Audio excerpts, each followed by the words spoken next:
ਇਧਰੋਂ ਦੀ ਜਾ ਕੇ ਸਾਲਿਆ ਫੇਰ ਨਾ ਉਹਨੂੰ ਫੜਾ ਦੇਈ। ਨਹੀਂ ਭਾਈ ਮੈਂ ਘਰ ਲੈ ਕੇ ਚੱਲਿਆ। ਆਜਾ ਮੈਂ ਤੈਨੂੰ ਪਿਆਰ। ਸਲਾਮ ਅਲੈਕਮ ਸਰ। ਵਾਲੇਕੁਮ ਸਲਾਮ ਜੀ। ਆਪਣਾ ਜੀ 2 ਨੰਬਰ ਘਰ ਇਹੋ ਹੀ ਹੈ।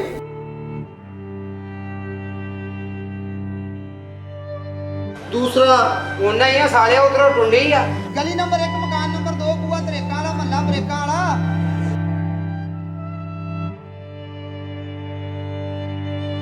ਮਾਨਾ ਪਿੰਡੋਂ ਦੌੜਦਾ ਆਇਆ ਬੱਸ ਦੇ ਨਾਲ। ਅੱਛਾ ਬੱਸ ਨਿਕਲ ਗਈ, ਮੈਂ ਬੱਸ ਦੇ ਨਾਲ ਦੌੜਿਆ, 15 ਮਿੰਟ ਲੇਟ ਹੋਇਆ, ਉੱਤਰ ਕੇ ਉਹਨੂੰ ਕਿਰਾਇਆ ਦਿੱਤਾ। ਬਾਜ਼ੂ ਕਿੰਨਾ ਚਾਹੀਦਾ ਜੀ? ਸ਼ੇਖਰਾਂ ਦੀ ਨੌਕਰੀ ਸ਼ੇਖਾਂ ਨੌਕਰੀ ਕੀ ਤਨਖਾਹ ਵੀ ਨਹੀਂ ਦੇਣ ਦੇ, ਉੱਤੋਂ ਰੋਜ਼ਿਆਂ 'ਚ ਕੈਲੰਡਰ ਵੰਡਣ ਦੇ, ਉਹ 'ਚ ਕੰਜੂਸੀ ਕਰੀ ਜਾਣ ਦੇ। ਕੀ ਕਹਿੰਦੇ? ਮੈਂ ਕਿਹਾ ਹਾਜੀ ਸਾਹਿਬ ਇੱਕ ਕੈਲੰਡਰ ਮੈਨੂੰ ਦੇ ਦਿਓ। ਕਹਿੰਦੇ ਰੋਜ਼ਾ ਕੀ ਨਵਾਂ? ਮੈਂ ਕਿਹਾ 18ਵਾਂ।